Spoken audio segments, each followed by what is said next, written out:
It is a risky thing for someone like me who's made no secret of the fact that I made terrible mistakes as a parent. Terrible mistakes. One of my mistakes was not walking away from my daughter, ever. And I made a promise to her when we were going through the depths of the teen and family adolescence mental health system. And I felt forced to see her, to have her locked up for 13 months. Dang, that was fun. I loved that $30,000 a month in cash, pouring that out. That was fun. I enjoyed the heck out of that. But I made her a promise, I will never turn my back on you. And she later told me, you know what, when you kept me in there, when I told you I was ready to come out, I think you went back on that. I felt like you turned your back on me. It's super traumatic. So if you were to talk to my daughter, she'd probably tell you, oh yeah, my dad's not a perfect dad. She'd maybe say, I've been a good dad. I doubt that. I think she knows I was a good dad. I've always been there with her. I could never walk away. Same with my dad. My dad divorced my mom. Stupid idea. I got the blessing of a half-brother out of that, but other than that, it was not a good decision. And he never walked away from us, was always available. So it's an important thing to say. I know it's a dangerous thing to point out other people's parenting mistakes, but then I am not on the precipice of finding someone to sue for mistakes I made as a dad. I know my daughter has some people she'd like to sue. I'm not at that precipice. So I say this all as a, disclaimer, a moral must, because I'm about to say something about Jordan Neely's father. I have a real frustration about the lack of wisdom in a society that takes the people who are there at the crisis point and blames them. And this happens all the time with first responders, or in the case of Daniel Penny, who, praise God, is not going to go to prison. I have a real frustration with taking people who are in that position, being there at the crisis point, and blaming them for the 33 years that preceded it. Because there's a simple chain analysis we can do to say, you know what, Daniel Penny was not the problem. And maybe Jordan Neely became the problem, but at some point or another, there was a breakdown. And I'm going to bet, I don't mean to be cruel, I'm going to bet it had something to do with Jordan Neely's dad. I'm going to bet that, and lack of wisdom. God is the ultimate source of wisdom. God is the person who, of course, the entity who created us. He created our minds and our bodies. And there's a whole bunch of hints throughout our DNA, throughout our chromosomes on how to best deal with our bodies, what works, what doesn't. The more we study medical science and do it in a rigorous way, the more we understand we can look through tests and see what's going to work on our bodies versus other people's bodies. And there's people like Dr. Patrick Gentempo. He's a medical doctor, believer in Jesus, and he was in the Holy Land and just noticed all the smells, all the spices, all the herbs, and it drew his attention to how many times herbs are treated as almost sacred things in the Bible, things with these great healing properties. He combined his love of scientific rigor with his love of God, and he created a product called Wisdom. It's an oil-based collection of herbs that affords you immune system support, relaxation, stress relief, joint health, and it helps you harness inflammation to actually help your body, which can be done.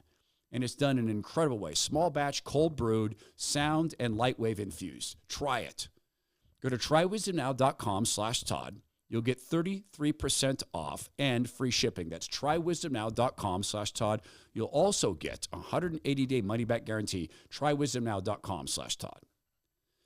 Jordan Neely's father went to a press conference. Now, some things to consider. Who organized the press conference? Who tracked his dad down? Tracked him down. Who paid to get the cameras there? Why are they doing this? Maybe it's just a hurting father. Here's a little bit of what he said. I just want to say, I miss my son. My son didn't have to go through this. I didn't have to go through this either. It hurts. Really, really hurts. What are we going to do, people? What's going to happen to us now?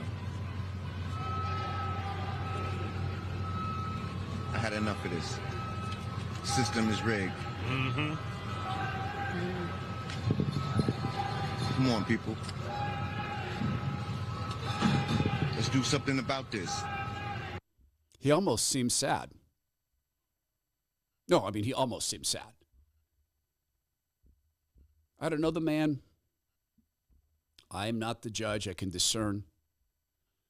Fortunate thing is God knows his motive.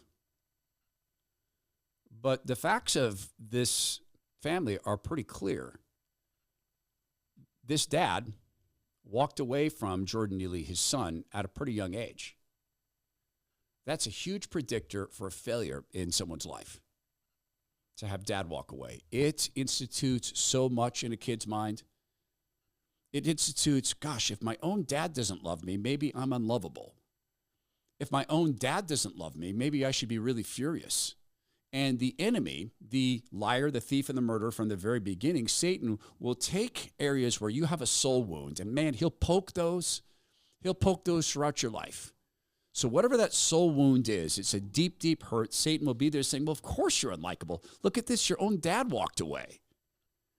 And if you look at Jordan Neely's decline and his time on the street, he was a street character. People knew about him. He's the Michael Jackson guy. You think his dad didn't know this? Now, it might be that his dad's a man of no means, but he has arms and legs, and he could be there to hug his son. Have you ever met parents whose kids have become street people? I have.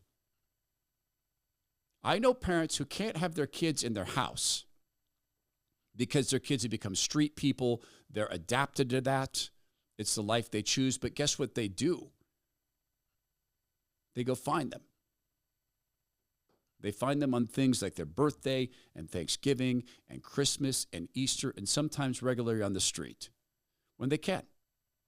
They are there to have that open door to come back. But if you go through this chain analysis, something drove Jordan Neely off the edge, and it's Daniel Penny that gets the blame. I'm haunted by this thing that happened in Seattle with this woman named Charlena Lyles. Charlena was well known to all the mental health courts, all the cops. She called in a complaint. Someone had stolen her Xbox or video game. She lived in one of the projects. The cops went over. If you hear the cops on the way there, the senior cop is talking to the junior cop about Charlena. Okay, sometimes she's okay. Sometimes she has these psychotic episodes. So just pay attention. Normally she's fine. I've known her for a while. He's prepping the young cop. They go upstairs. Charlena is not well. Charlena produces a knife, or maybe it was scissors. It was a sharp object. She starts to advance on the cops, and the senior cop is saying, Charlena, don't. Please, Charlena, please don't. Please don't. Turns to try to get pepper spray or taser, and one of the officers forgot. Terrible that it wasn't there. They ended up shooting her, and she died. Very tragic. In a house that was disgusting in hygiene, dangerous for kids because she'd been in a mental health breakdown. This woman went to a mental health court and said, I am turning into a werewolf. I'm worried about parenting because I turn into a werewolf. And the mental health judge basically said, look, as long as the werewolf can feed the kids, I don't care. And they let her go. And it was the cops who got the blame. Time and time and time again, they sent her home. How many times was Jordan Neely allowed to walk out of treatment? Here is a post on social media, a woman named Tiffany Caban, and I'm sure she thought, man, I'm owning the cons. I'm going to own the white supremacists. She wrote, Jordan Neely deserved better than the violence of being denied access to stable housing and health care and then being dehumanized for it. Jordan Neely deserved better than the systems that allow for and justify extrajudicial white supremacist violence against black people. And Tiffany is apparently of the mind that black is a race. Therefore, she has made uppercase the letter B in black. Community notes on Twitter. Readers added context they thought people might want to know. As part of a plea agreement with the prosecutors after he punched a 67-year-old woman in the street in 2021, Jordan Neely was given free access to stable housing and health care at a treatment facility in the Bronx. He abandoned the facility after 13 days. Why was he allowed to abandon it? Well, his own father abandoned him. So did the system. And they abandoned him into the arms of his own mental illness and the own demons that chased him. Again, the chain analysis. Daniel Penny was there when Jordan Neely had been locked into a smallish tin can. That is what a subway car is. Yeah, they seem really big until someone like that's locked in there with you.